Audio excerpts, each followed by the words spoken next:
वकील साहब ने शिकायत दर्ज कराई है तो जवाब भी बनता है। पहले तो माफी इस बात के लिए कि आपको 2 घंटा बैठना पड़ा और आप घर देर से जाएंगे। हमको तो घर जाना नहीं है, हमको तो यहीं रहना है।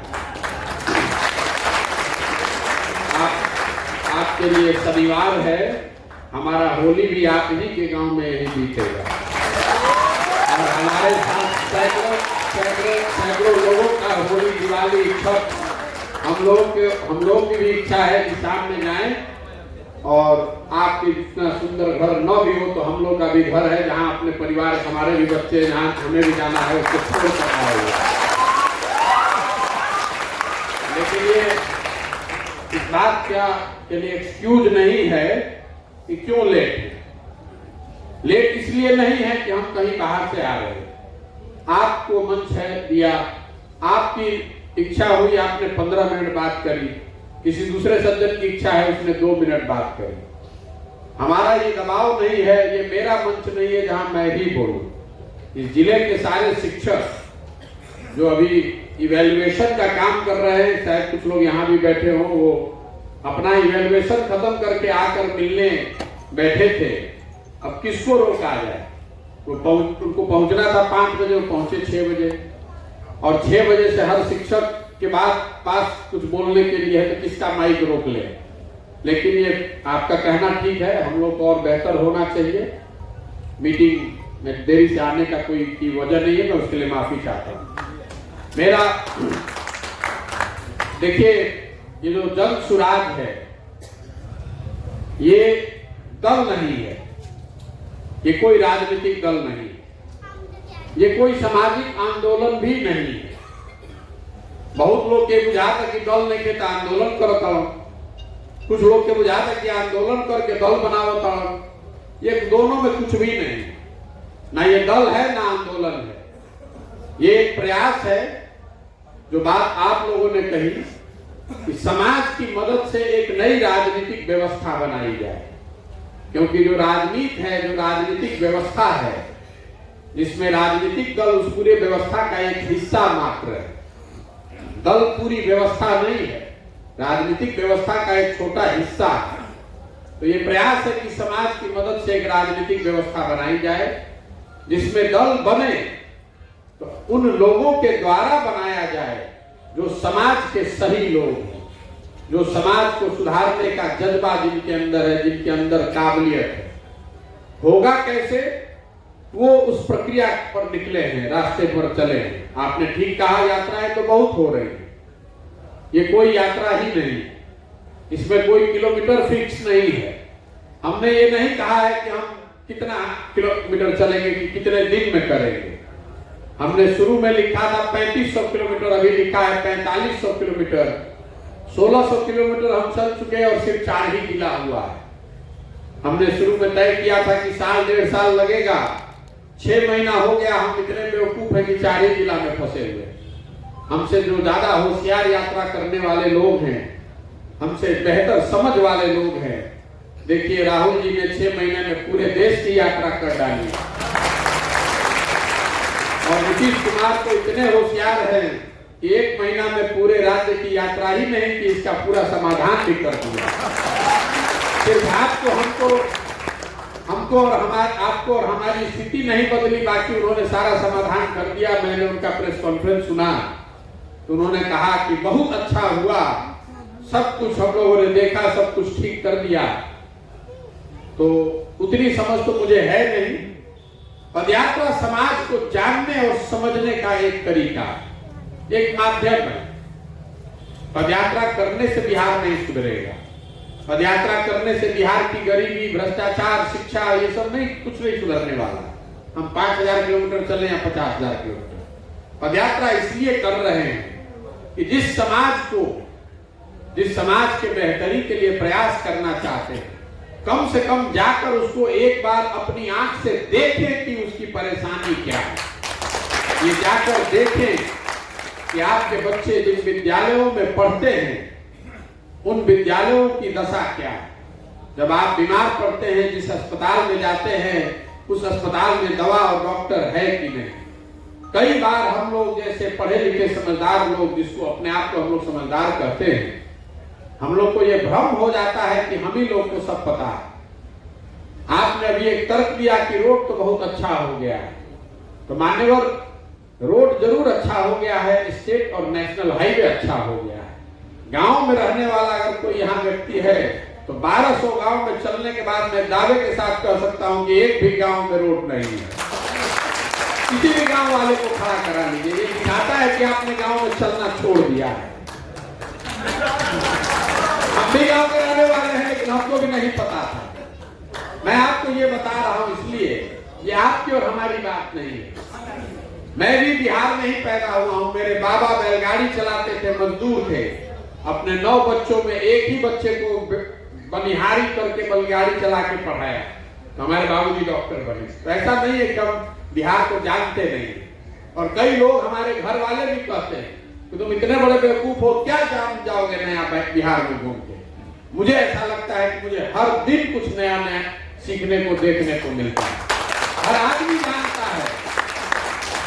आदमी जानता है कि बिहार में बेरोजगारी है, पलायन है, लेकिन जब आप गांव में मैं गया हूं तो उसकी विकरालता का अनुभव कर पा रहा हूं। उस महिला के चेहरे पर खुशी देखता हूं जब मैं ये कहता हूं कि अगर ऐसी व्यवस्था बन जाए कि आपका हस्बैंड यहीं रहे, तो वो चाहिए कि 5 किलो अनाज चाहिए, तो उसके चेहरे की जो चमक है वो आप कहीं अंदाजा नहीं लगा सकते। हम 1 साल निकले हैं अभी, अपने आप को बहुत बड़ा वीर बता रहे हैं कि हम अपना घर परिवार छोड़कर 1 साल निकले हैं। बिहार के ज्यादातर परिवारों की दुर्दशा ये है कि उनको अपने परिवार के साथ रहने को सुख कभी मैसर ही नहीं हुआ। 20 साल 25 साल के हो गए, अगर आप पढ़ने लिखने में होशियार हैं तो आपका बच्चा आपसे दूर ही रहता है। अगर आप गरीब घर के हैं, अगर आपको नौकरी लग गई तो आप बाहर हैं, गरीब घर के हैं तो मजदूरी करने के लिए 20-25 साल की उम्र में पीठ पर आपने झोला बांध लिया। भेड़ बकरियों की तरह लोग बैठकर यहाँ से ट्रेन से, बसों से जा रहे हैं, और जब तक उनकी जवानी है तब तक उनको अपने परिवार से साल में 10-15 दिन के सिवा कभी मुलाकात नहीं होगी। हम और आप वही काम करके महात्मा बनने की कोशिश कर रहे हैं, बहुत बड़े नेता बनने की कोशिश कर रहे हैं। ज्यादातर परिवार के लोग अपने पत्नी, अपने बच्चे के साथ तो रहते ही नहीं है बिहार में। ये विकरालता का अनुभव हो रहा है जब मैं पैदल चल रहा हूं। जब नीचे गांव में जा रहे हैं तो देख रहे हैं कि लोगों, जब 100 बच्चे आगे दौड़ते हैं, तो बिहार में गरीबी का आलम ये है। अब हमने भी काम किया है, नीतीश जी के साथ काम किया है, तो कुछ हद तक दोष मेरा भी है। जब लड़के सामने चलते हैं तो 100 बच्चों में 50 बच्चे तो ऐसे होते हैं जिनके शरीर पर अभी भी शुद्ध कपड़ा नहीं है। ज्यादातर बच्चों के शरीर पर चप्पल, पैर में चप्पल नहीं है। पढ़ने की तो बात ही छोड़ दीजिए।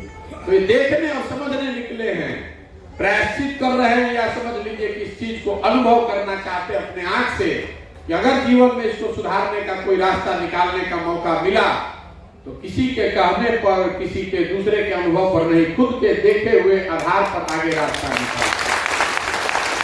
पहली बात आप समझिए कि बिहार में इतनी गरीबी, इतनी बदहाली है क्यों? ये ज्यादातर लोगों से आपसे पूछेंगे तो आप बताइएगा कि आज की जो सरकार है ये अच्छी नहीं चल रही है, इसलिए बिहार में ये दुर्दशा है। कुछ आदमी ये भी कहेगा कि अरे लालू जी के राज में इतना खराब हो गया है कि अब कितना सुधरेगा। कुछ लोग पीछे कांग्रेस की सरकारों को दोष देंगे, लेकिन अगर आप इन विषयों को सही में समझना चाहते हैं, आंकड़ों को देखेंगे, तो आपको पता चलेगा कि 50 के दशक में देश के सबसे अच्छे राज्यों में गणना जिस राज्य की होती थी, बिहार उन राज्यों में एक था। ये जो हम लोग का ढलान है, ये शुरू हुआ 1965 के बाद। 1965 के बाद बिहार हर साल किसी न किसी विकास के मानक पर दूसरे राज्यों के मुकाबले पिछड़ता गया है। लालू जी मुख्यमंत्री बने हैं जो 1990 में। 1990 आने से पहले ही बिहार देश का सबसे गरीब और पिछड़ा राज्य बन गया था। कहीं पर जो आप राजनीतिक सामाजिक चर्चा में बैठते हैं तो कोई आपको ये नहीं बताता है, हम लोग कभी चर्चा भी नहीं करते हैं कि 1965 से 1990 के बीच में ऐसा क्या हुआ कि देश के 10 सबसे अग्रणी राज्यों में शामिल बिहार देश का सबसे पिछड़ा और गरीब राज्य बन गया। उसकी एक वजह रही है 1967 से 1990 के बीच में 23 साल के कालखंड में बिहार में बहुत लंबे दौर की राजनीतिक अस्थिरता का होना। 1967 से 1990 के 23 साल के कालखंड में बिहार में कुल 25 सरकार आई और गई। यहाँ जितने लोग बैठे हैं, आपको जयप्रकाश नारायण का आंदोलन याद है, आप में से सब बिहार में राजनीति तो सबको आता है, लेकिन सब लोग मिल जाएगा तब भी 25 सरकार का नाम नहीं बता पाएगा। बिहार में 6 दिन का भी मुख्यमंत्री देखा है, 2 महीने, 3 महीने, 6 महीने, 8 महीने, 9 महीने, उस लंबे राजनीतिक अस्थिरता के दौर में बिहार के विकास को पीछे किया और लोग इसी चक्कर में लगे रहे कि कौन मुख्यमंत्री बनेगा और कौन अगला बनना चाहता है। राजनीतिक स्थिरता लौटी 1990 में, लेकिन वो लौटी लालू जी के फॉर्म में। लालू जी जब मुख्यमंत्री बने, उनका अपना नजरिया था कि सामाजिक न्याय के जरिए बिहार को सुधारा जा सकता है। और जो लोग बिहार के जमीनी हकीकत से वाकिफ हैं, उनको ये मानने में गुरेज नहीं होना चाहिए कि लालू जी के राज में शुरुआती सालों में जरूर समाज के वंचित समाज के लोगों को आवाज मिली, इसमें मानने में कोई दिक्कत नहीं है। लेकिन लालू जी की अज्ञानता कहिए या उनकी राजनीतिक चतुरता कहिए, जिन वर्गों को लालू जी ने आवाज दिया, उन वर्गों को लालू जी ने शिक्षा नहीं दी, उन वर्गों को उन्होंने भूमि नहीं दिया, उन वर्गों को उन्होंने पूंजी नहीं दी, उनको सिर्फ अपना आवाज लगाने वाला समर्थक बनाकर रखा। उसके बाद आपने देखा दौर नीतीश कुमार का। नीतीश कुमार के 17 साल के कालखंड को आप 2 भाग में बांट दीजिए। पहला दौर 2005 से 2012 और 13 का, जब आपको हमको बिहार के करीब ज्यादातर लोगों को बिहार सुधरता हुआ दिखा। इसलिए दिखा कि इतना अंधेरा था लालू जी के राज में, ये छोटा सा दिया भी आपको ज्यादा प्रकाशमान दिखा। और दूसरा, कुछ जमीन पर काम हुआ भी, तो आपको वो जो सुधार दिखा, एक वो आशा जगी। वो इसलिए जगी कि उस समय इस राज्य में पहली बार राजनीतिक स्थिरता लौटी। जो 2 दल मिलकर काम कर रहे थे, उन्होंने समाज में विकास को मुद्दा बनाकर 7-8 साल शासन चलाया। लेकिन 2012 में जब मोदी जी का प्रादुर्भाव शुरू हुआ देश में, उसका एक अनवांटेड खामियाजा बिहार के लोगों को भुगतना पड़ा कि मोदी जी के राइज के साथ, मोदी जी के उदय के साथ बिहार में राजनीतिक और स्थिरता फिर से वापस आ गई। जो नीतीश कुमार एनडीए की सरकार ठीक चल रही थी, वो पहली स्थिरता शुरू हुई, नीतीश जी ने एनडीए छोड़ा। मैं सही गलत की बात नहीं कर रहा हूं, सिर्फ आपको ये बता रहा हूं कि कैसे राजनीतिक और स्थिरता से विकास की कीमत चुकानी पड़ती है। नीतीश कुमार वही हैं, बिहार वही है, व्यवस्था वही है, लेकिन 2005 से 2012-13 का नीतीश कुमार का कालखंड और 12 से 22 के कालखंड में जमीन आसमान का फर्क है। ये फर्क इसलिए है कि 2012 से 2022 के बीच में नीतीश कुमार की ये पहली नहीं, दूसरी नहीं, तीसरी नहीं, 6वीं सरकार है। 10 वर्ष में 6 सरकार हो गई। 12 में उन्होंने भाजपा को छोड़ा, तो फिर विकास चला गया हाशिए पर, इस चिंता में रहे कि माइनॉरिटी की सरकार कैसे चलेगी। 14 में लोकसभा में उनकी पार्टी हार गई, तो उन्होंने पद से इस्तीफा देकर मांझी जी को बना दिया, तो 9 महीना वो सरकार चली। फिर उनको लगा कि मांझी जी के आने से तो पूरा ही गड़बड़ हो गया, फिर वापस आए, ये तीसरी सरकार हुई। फिर महागठबंधन बनाकर लड़े, वो 4थी सरकार 15 में। 17 में पुनः भाजपा में चले गए, वो 5वीं सरकार। और अभी फिर वापस जीतने के बाद भाजपा के साथ राजद में चले गए, ये 6वीं सरकार। नीतीश कुमार वही हैं, बिहार की व्यवस्था वही है, लेकिन राजनीतिक और स्थिरता की कितनी बड़ी कीमत चुकानी पड़ती है, ये आज के दौर से आप अंदाजा लगा सकते हैं कि 65 से 90 के दौर में क्या हुआ होगा।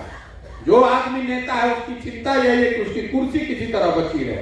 तो इस बात को समझिए कि बिहार की जो गरीबी है, बिहार का पिछड़ापन है, ये किसी एक दल का, किसी एक व्यक्ति का प्रभाव नहीं है। ये लंबे समय का अंडर परफॉर्मेंस है। 50-60 साल से हम लोग पीछे छूटते जा रहे हैं। इसीलिए अगर कोई व्यक्ति खड़ा होकर कहता है कि हम बिहार को सुधार देंगे, तो लिख कर रखिए, दो ही बात हो सकती है। या तो वो आदमी इतना बड़ा मूर्ख है कि उसको समझ नहीं है कि बिहार की समस्या कितनी बड़ी है, या फिर वो सिरे से सबको मूर्ख बना रहा है, जीतने के बाद वो भी कुछ कर नहीं पाएगा। आप सुधार ही नहीं सकते, क्योंकि समाज के स्तर पर जब तक प्रयास नहीं होगा। यहाँ कौन ऐसी समस्या है जो लोग जानते नहीं? सबको मालूम है क्या समस्या है। आपकी नजर में भ्रष्टाचार है, किसी के नजर में शिक्षा है, किसी के नजर में चिकित्सा है, किसी के लिए सड़क महत्वपूर्ण मुद्दा है, किसी के लिए रोजगार मुद्दा है, लेकिन सबको जानकारी है। आप पहले ये समझिए कि ये सब जानकारी के बावजूद आप और हम बिहार को सुधार क्यों नहीं पा रहे? सुधार इसलिए नहीं पा रहे हैं कि बिहार में गरीबी से निकलने के जो 3 रास्ते हैं, मूलभूत रास्ते, वो तीनों रास्ते बंद हैं। पहला रास्ता है शिक्षा।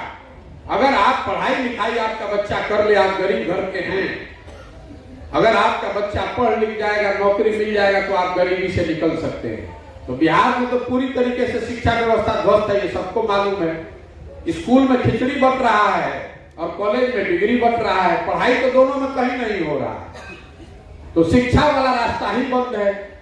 दूसरा रास्ता ये है कि अगर आप पढ़े लिखे नहीं हैं, पढ़ाई नहीं है, अगर आपके पास खेती योग्य भूमि हो, तो आप खेती किसानी करके आगे बढ़ सकते हैं। तो बिहार में पिछले 70-75 वर्ष में भूमि सुधार को लेकर कोई प्रयास नहीं हुआ। इसका परिणाम यह है कि बिहार में 60% आदमी भूमिहीन है। देश में 38% लोग भूमिहीन हैं। बिहार में 60% लोग ऐसे हैं जिनके पास एक धूर जमीन नहीं है, और जो 40% लोग जो खेती किसानी करते हैं, जिनके पास जमीन है, उनमें से 90%, मतलब 36% जो लोग हैं 40 में से, वो ऐसे लोग हैं जो 1.5 एकड़ से कम की खेती करते हैं। वो बिल्कुल मार्जिनल किसान है। तो बिहार में 4% आदमी ऐसा है जो खेती कमाने के लिए कर रहा है। जो 36% आदमी है, बाकी का आदमी है या तो खेत में मजदूर है, या खेती वो करता है खाने वाली, कमाने वाली खेती नहीं करता है। वो उतना ही उपजाता है जो उसका बाल बच्चा खा ले। गेहूं उपजा रहा है, उसमें आपने देखा होगा सरसों छींट दिया है ताकि गेहूं खरीदना न पड़े, और सरसों का कुछ तेल भी हो जाए ताकि उसको बाजार से तेल न खरीदना पड़े। तो यहाँ पर ज्यादातर जो खेती किसानी करने वाले लोग हैं, वो खाने वाली खेती करते हैं, कमाने वाली खेती नहीं करते हैं। कैश क्रॉप का यहाँ कोई सिस्टम ही नहीं है। कैश क्रॉप के नाम पर लोग गन्ना जानते हैं, वो भी मिलों के बंद होने से ज्यादातर लोगों ने गन्ना की खेती भी बंद कर दी है। तो धान गेहूं भी उपजाना है, 1 बीघा में कितना ही धान गेहूं उपजा लीजिएगा, उतना ही उपजाइएगा कि आपका बाल बच्चा खा लेगा। तो ये दूसरा रास्ता आपके लिए बंद है। और तीसरी जो सबसे बड़ी बात है, जो आपकी चर्चा कोई नहीं यहाँ करता है, वो है पूंजी की अनुपलब्धता। बिहार में बेरोजगारी और गरीबी की एक बड़ी वजह यह है, यहाँ लोगों के पास पूंजी नहीं है। इसकी चर्चा आपको कोई नहीं करता। मैं आपको 2 मिनट समय लेकर लंबा थोड़ा समझाऊंगा, लेकिन आप इसको समझिए। बिहार में रोजगार का और गरीबी से निकलने का एक तरीका है कि लोगों के पास पूंजी हो, लोग स्वरोजगार करें। पूंजी लोगों के पास है नहीं। क्यों नहीं है? पूंजी आता कहां से? समाज में पूंजी आता है जो पैसा आप और हम बचत करते हैं, इस पैसे को बैंक में रखते हैं, और बैंक उस पैसे के एवज में लोन देता है उन लोगों को जो घर बनाना चाहते हैं, स्वरोजगार के लिए कोई काम करना चाहते हैं, गाड़ी खरीदना चाहते हैं, बिजनेस करना चाहते हैं।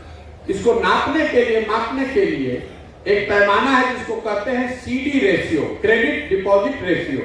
मतलब कितना पैसा हम लोगों ने बैंकों में रखा,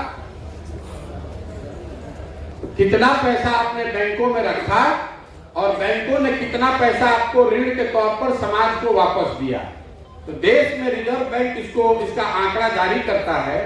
वो उसके आपको पता चलेगा कि ये रेशियो है 70%। मतलब अगर देश के लोग बैंकों में 100 रुपया रखते हैं, तो 70 रुपया बैंक वाले जो हैं वो ऋण के तौर पर समाज को वापस देते हैं।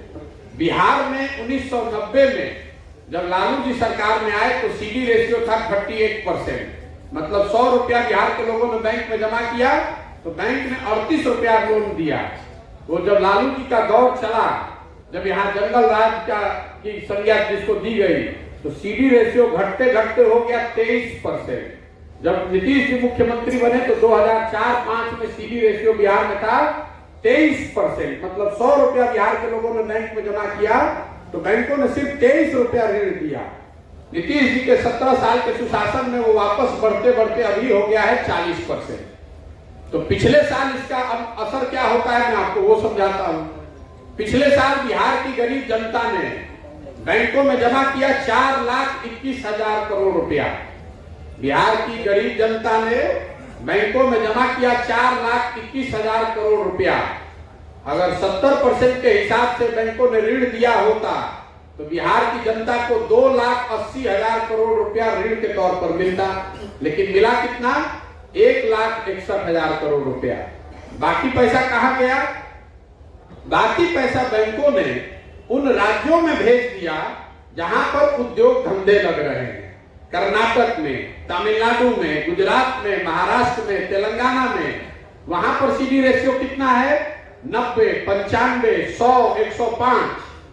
तो आप और हम बच्चों के पलायन की बात कर रहे हैं, आप और हम मजदूरों की पलायन की बात कर रहे हैं। पिछले 30 वर्ष में बिहार से सबसे बड़ा पलायन हुआ है पूंजी का।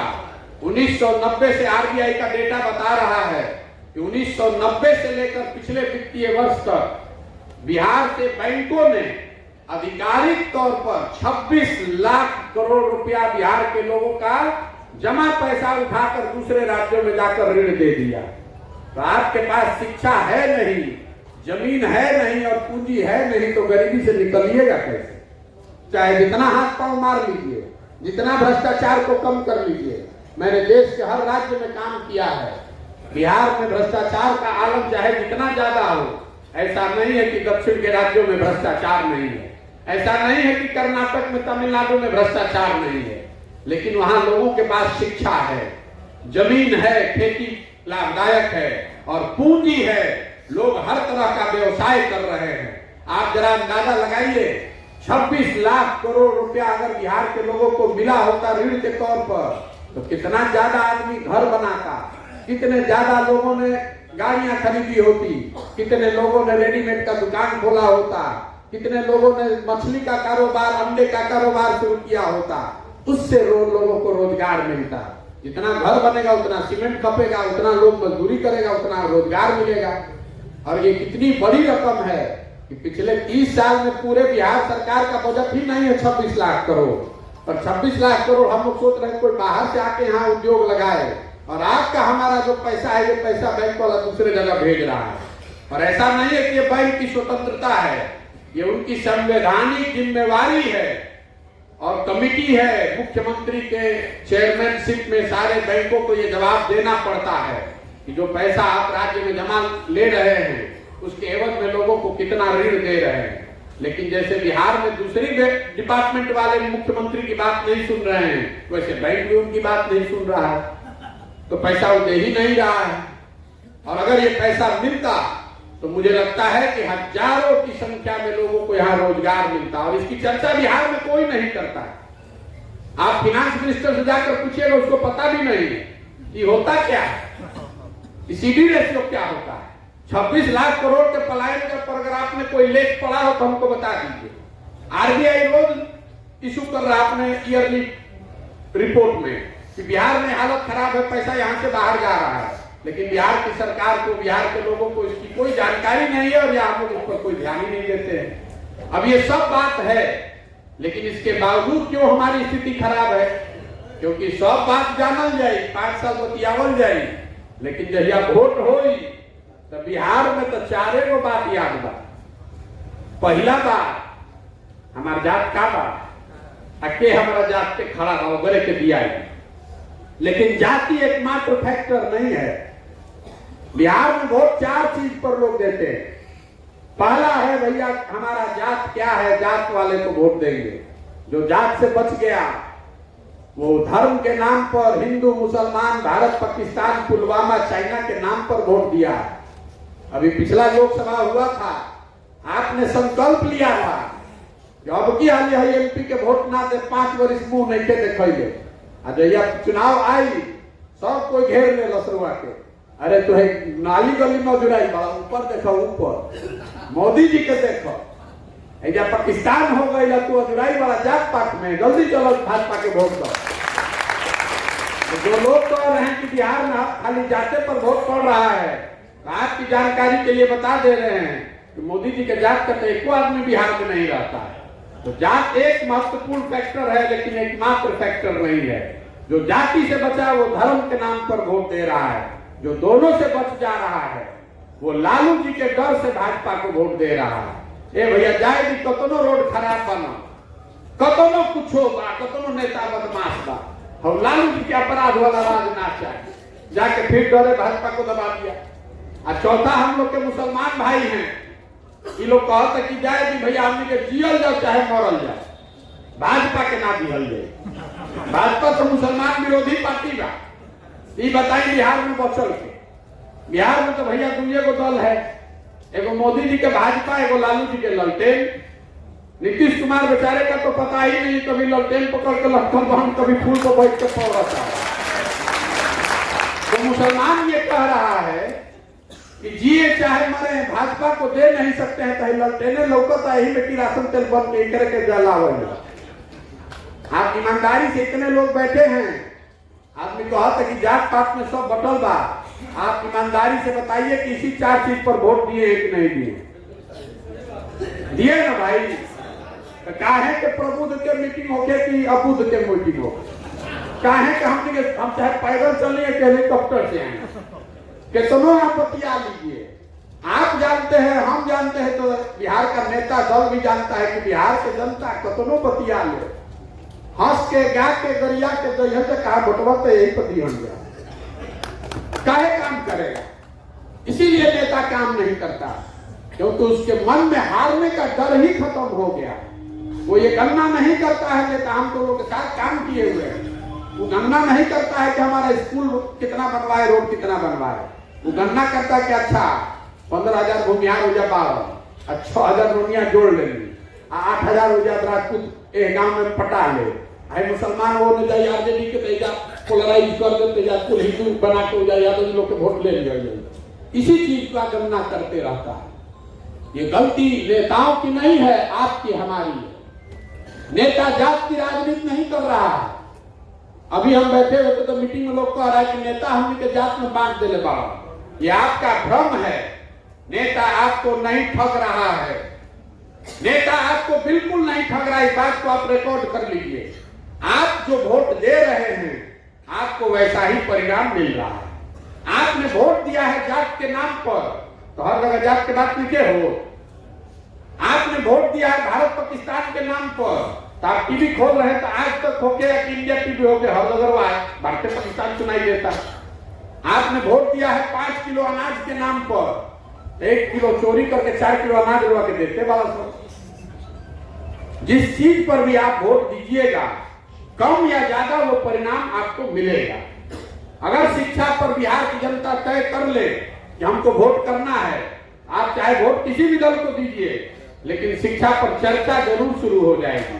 तेजस्वी यादव ने झूठा ही वादा करी, तेजस्वी यादव ने पूरी तरीके से झूठा वादा किया कि हम 10 लाख नौकरी दे देंगे, लेकिन झूठा वादा का भी चर्चा तो चला था ना भाई, कि कहले रहा कब देखो, वो भी कह रहा है कि अच्छा देता नहीं, अच्छा 2 लाख देनी, 20,000 देनी, प्रयास कर रहा बानी। मुसीबत यह है कि अभी हम लोग शिक्षा के नाम पर, रोजगार के नाम पर, अपने बच्चों के भविष्य के नाम पर वोटे नहीं कर रहे हैं। आप वोट कीजिए, जिसको करना है कीजिए। तो जन सुराज वही प्रयास है, ये दल बनाकर वोट लेने का प्रयास नहीं है। गांव गांव जाकर ये समझाने का प्रयास है, हाथ जोड़कर लोगों को ये बता रहे हैं कि मेरे भाई, अगर आप अपने और अपने बच्चों की चिंता नहीं कीजिएगा तो कोई दल, कोई नेता आपकी चिंता नहीं करेगा।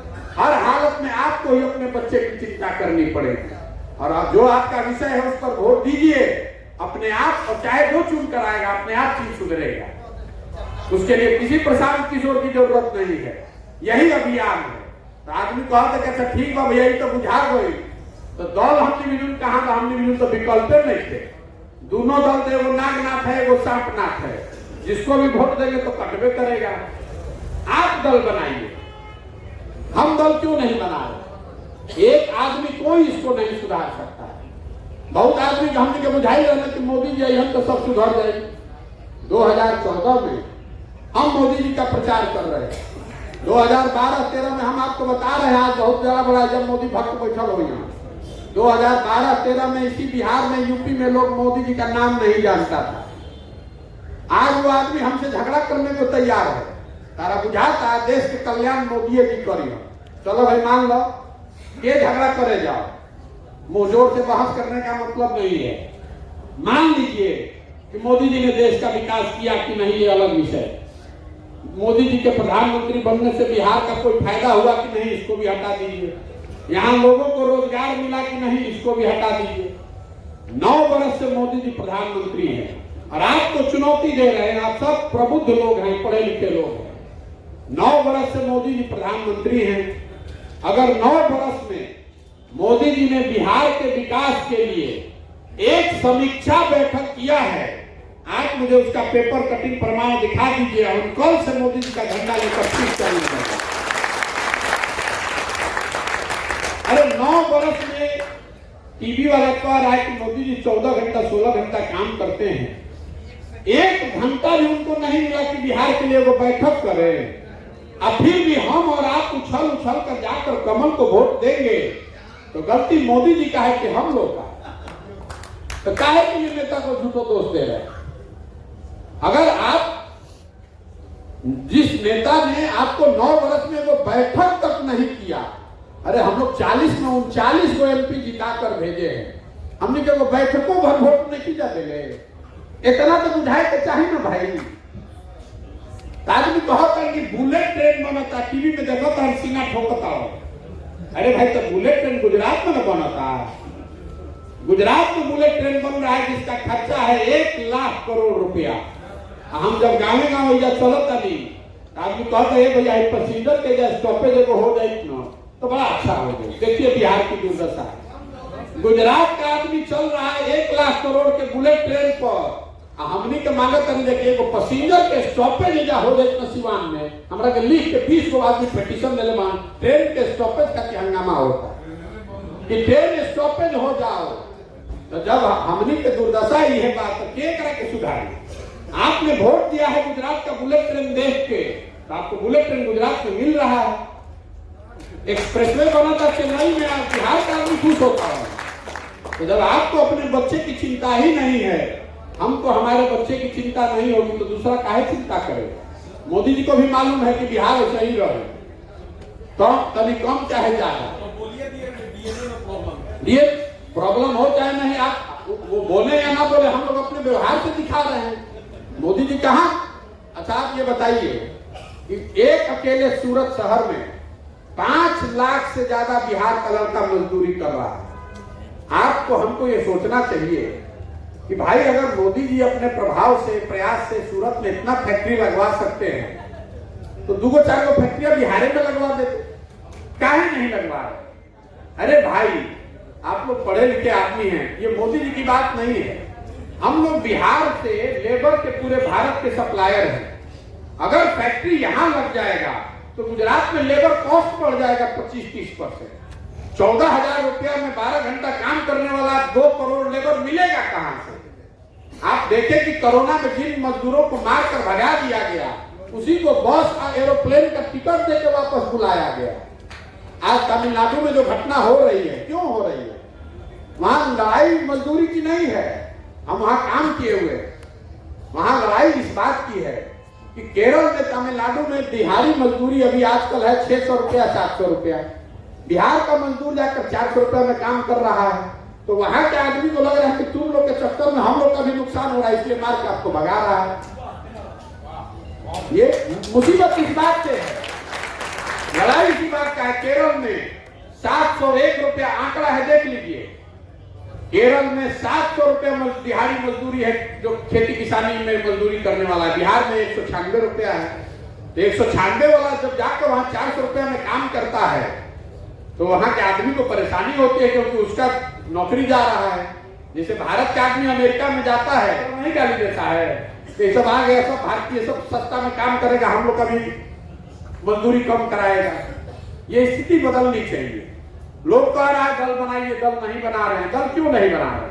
बिहार में दल कैसे बनेगा? जे बनाइल दल वह हो गए दल के नेता।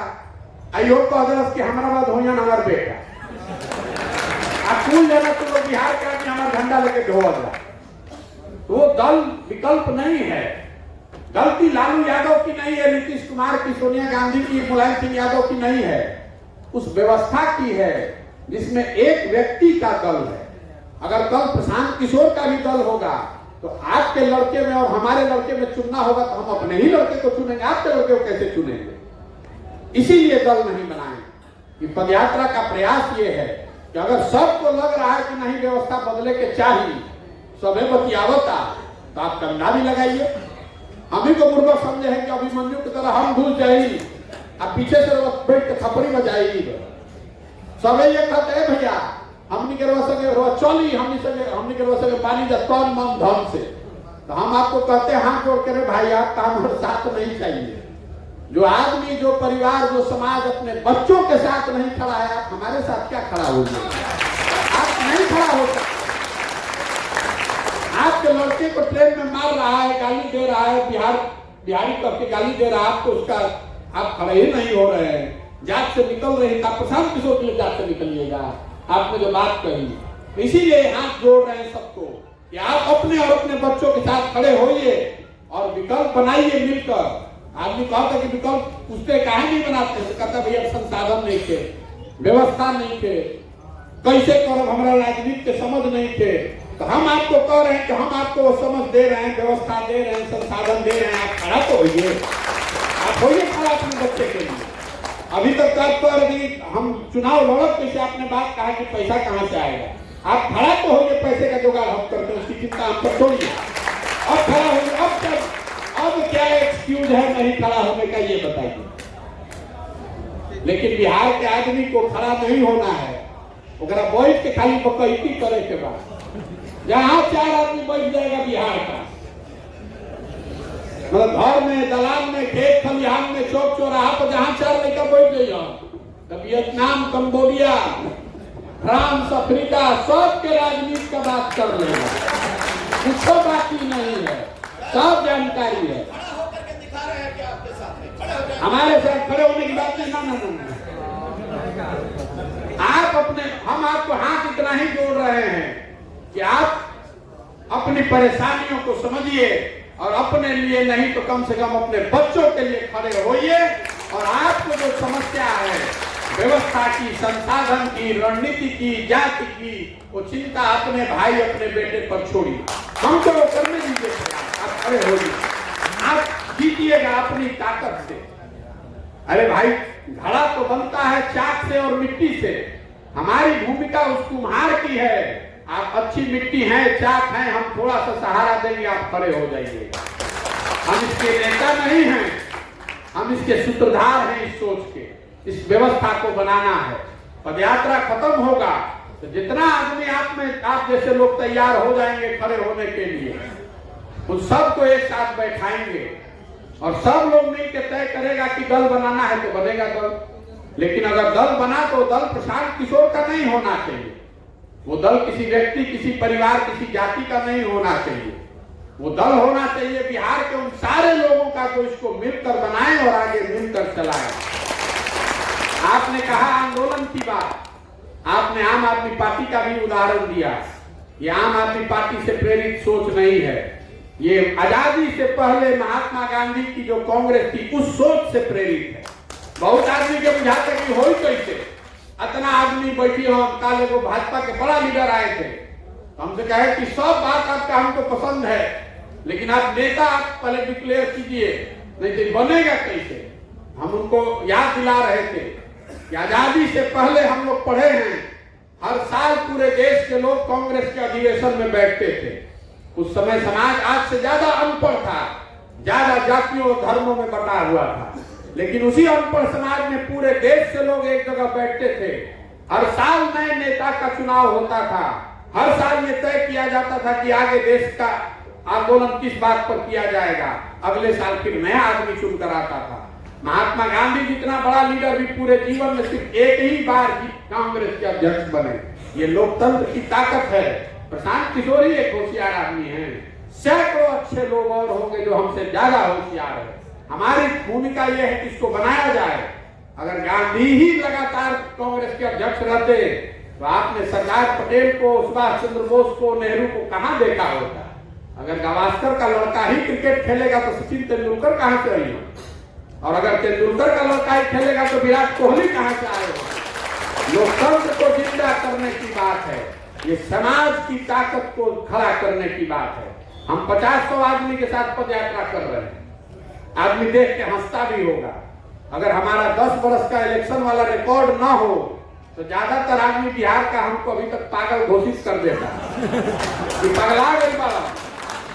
घरे बैठ के कह भी रहा होगा, अरे घूमे ना देगा कुछ हो ही, लेकिन चूंकि 10 वर्ष का हमको चुनाव लड़ाने का हमारा ट्रैक रिकॉर्ड है तो डरता भी है कि आदमी है बड़ा होशियार, कर रहा है तो कुछ सोचिए कि कर रहा होगा। अगर वो डर नहीं होता 10 साल का तो मैं आपको बता दे रहा हूं, जितने लोग आप प्रबुद्ध बैठे हुए हैं, एक को आदमी यहाँ नहीं आता। तो कहने की बात है कि समाज सुधारे खातिर आई, समाज सुधारे कोई नहीं थे आई। अरे हमारे जैसा बहुत हमसे वीर आदमी पैदल चला होगा। प्रशांत किशोर चल रहे हैं, लोग जानता है कि हमारे सर पर हाथ रख देगा तो हम विधायक बन जाएंगे, इसीलिए आके लाइन लगा रहा। हमको मालूम है अगर वो ट्रैक रिकॉर्ड नहीं रहता तो कहते पगलाई मान घूमतान रोड पर 50 आदमी से घूमे कुछ हो ही, अभी भी कहता होगा, लेकिन मन में डर भी है। खैर जो भी है, शायद भगवान ने इसीलिए वो 10 साल हमसे काम कराया है, हमारी वो पहचान बनाई है कि शायद इसी वजह से आप में से अच्छे लोगों की हिम्मत हो जाए कि नहीं भाई ये आएंगे, इनके साथ जुड़कर बिहार में एक नई व्यवस्था बन सकती है। मेरा ये विश्वास है कि बिहार के लोगों में वो ताकत है कि 50 वर्ष से जमी हुई काई है। बहुत लोग ये भी कहता है कि भैया भीड़ और हो इतना तो बढ़िया रही, तो ये भीड़ जुटाने का कार्यक्रम नहीं है। गांधी मैदान में रैली कैसे होता है तो हम दूसरे को सिखाते हैं, हमको अपने नहीं करने आ जाता। ये भीड़ जुटाने का कार्यक्रम नहीं है। फर्श पर जमी हुई काई है, उस पर आप दौड़िएगा तो गिर जाइएगा, हाथ पैर टूट जाएगा। ये जातियों का जो काई है, समाज में जो काई जम गई है, जातियों का, धर्म का, लालू के डर से भाजपा के डर से लालू, इस काई को अगर साफ करना है तो बैठ के जैसे ईटा से रगड़ के धीरे धीरे छोड़ाना पड़ेगा, वही प्रयास करना पड़ेगा। इसलिए ये कर रहे हैं। साल 1.5 साल लग सकता है, 2 साल लग सकता है, लेकिन निश्चित तौर पर इसको किया जाता है, कहीं कोई दो मत नहीं है। चुनाव जीतने में कहीं कोई हिचकिचाहट नहीं है। अगर सब लोग मिलकर दल बना लेगा। हम जब चले थे चंपारण में तो हमने तय किया था कि हर प्रखंड से 20 आदमी को हमको ढूंढ कर निकालना, तो पूरा बिहार में 10,000 आदमी मिलकर दल बनाई तो भारत में रिकॉर्ड हो जाएगा। अभी एक प्रखंड से 2-2 हजार लोगों ने अप्लाई किया हुआ। तो अगर एक प्रखंड से 2000 आदमी हुआ तो पूरा बिहार में 15 लाख आदमी हो जाएगा। अगर 1 लाख आदमी को भी हम पूरा पदयात्रा तक संजो के एक साथ लेके चले और 1 लाख आदमी भी मिलकर दल बनाया तो अपने आप में विश्व में वो विश्व के इतिहास बनेगा। 1 लाख बिहार के लोगों ने मिलकर दल बनाया। तो चुनाव जीतना अभी चिंता का कारण नहीं है। दल बने तो सही लोगों के साथ बने, सही सोच के साथ बने, एक योजना उसके पास हो, बिहार के सुधारने का जज्बा हो। वो काम अगर किया जाएगा, कैसे यहाँ पर लोगों को शिक्षा की व्यवस्था कैसे सुधारी जाए, कैसे भूमि सुधार लागू किया जाए, कैसे लोगों के हाथ में पूंजी मुहैया कराया जाए, इन 3 मूलभूत आधारभूत जो बातें हैं उसको सुधारने बगैर बिहार में परिवर्तन नहीं लाया जा सकता। इसीलिए ये प्रयास कर रहे हैं। आप आए हैं, हमारी बात आपने सुनी, पहले भी सुने होंगे, वीडियो पर देखे होंगे। आप इसको देखिए, जांचिए, परखिए। अगर आपको अच्छा लगे तो इसके संस्थापक बनिए। दल है नहीं कि आप जुड़िएगा। बहुत आदमी पूछता भैया कैसे जुड़ी, अरे जब दल नहीं है तो जुड़िएगा कैसे? जुड़ना इस सोच से है कि अगर आपको हमको अपने और अपने बच्चों के लिए बेहतर बिहार बनाना है तो चाहते हुए या न चाहते हुए आपको हमको ही मिलकर प्रयास करना पड़ेगा। बिहार को सुधारने के लिए लोग तमिलनाडु से नहीं आएंगे। आप प्रयास कर लीजिए या 50 वर्ष के बाद कोई दूसरा प्रयास करे, प्रयास तो बिहार के लोगों को ही करना पड़ेगा। हम लोगों ने एक शुरुआत करी है, आप उसको जांचिए, परखिए, ठीक लगे तो जुड़िए और नहीं ठीक लगे तो कोई घबराहट नहीं है। मेरे कथनी पर मत जाइए। हर आदमी मंच पर जो आता है वो अच्छा ही कहता है, हम भी अच्छा ही बोलेंगे। हम जो कर रहे हैं उसको देखिए, अगर वो ठीक लगे, आपका अपना ज्ञान है, अनुभव है, उस कसौटी पर उसको पूरा कसिए। अगर उसके बाद आपको लगे कि नहीं ये प्रयास सही है तो जुड़िए। जब जुड़िएगा तो संस्थापक बनकर जुड़िए, इसमें कार्यकर्ता बनने का कोई अभियान नहीं है, कोई प्रोविजन नहीं है। बहुत बहुत धन्यवाद। एक और प्रयास हम लोग इसके साथ पदयात्रा के साथ कर रहे हैं जो शायद आपको जानकारी में न हो। जो नए लड़के हैं बिहार में, पिछले 25-30 साल में अगर सारे एमएलए एमपी का आप सूची बनाइएगा तो आपको पता चलेगा कि 1250 से 1500 परिवार के लोग ही एमएलए एमपी इस राज्य में बने हैं, चाहे जिस दल का हो। जो पहले लालू जी के साथ था वही उछल के नीतीश जी के साथ है, दोनों को छोड़ेगा तो भाजपा से भी वही लड़ता है। नए लोगों को अवसर नहीं है, तो हमने एक नया यहाँ प्रयास शुरू किया है। जो नए लड़के राजनीति में आना चाहते हैं, जमीनी स्तर से, गांव के स्तर से, पंचायत के स्तर पर, हम ये क्लब की एक संरचना करा रहे हैं। पूरे बिहार में हर वो नया लड़का जो राजनीति में आना चाहता है, नारा लगाकर नहीं, धरना देकर नहीं, गाली गलौज करके नहीं, समाज में कुछ सकारात्मक काम करके, उनकी मदद से बिहार के हर पंचायत में 4 से 5 क्लब बनाए जा रहे हैं और अभी सैकड़ों की संख्या में वो क्लब नीचे बने भी हुए हैं। इन क्लबों के माध्यम से यहाँ बच्चों के पढ़ने की व्यवस्था जन सुराज के बैनर के तहत की जा रही है। जितने भी लड़के हैं अपने क्लब में, अपने गांव में गरीब बच्चों को पढ़ाने की व्यवस्था कर सकते हैं, वो जन सुराज के खर्चे पर हो रहा है। और सारे क्लबों में बच्चों के खेल कूद के लिए क्रिकेट किट की व्यवस्था, बॉली, जो 4-5 गांव में खेल होते हैं, वो खेल का और पढ़ाई का पूरा संसाधन जन सुराज दे रहा है।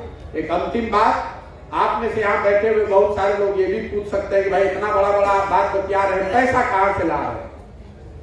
ये सब करने के लिए पैसा कहाँ से आ रहा है? सही सवाल है, सवाल आपको पूछना चाहिए।